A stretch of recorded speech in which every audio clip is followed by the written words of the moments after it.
Prito po ulit tayo ng isda. Sobrang dino. Maliliit na lang sa tingin ng apat na pirasong maliliit. Kasi yun yung pamura yung maliliit. Masarap kasi talaga ng isda.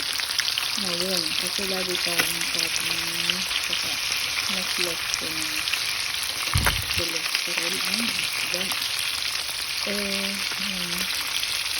Yung kao sa favorite ko din talaga ang isda.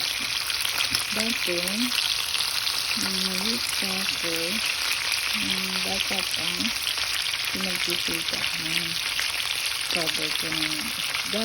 Kasi favorite ko talaga, nag-habit ko yung nagluto-luto, nakikiulam ako.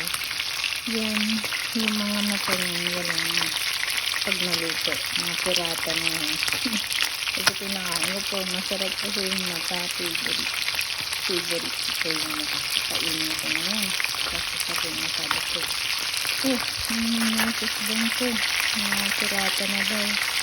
Nakatawa na nga kasi alam mo yung pinakain ko, dinudukot ko yung mata na yun.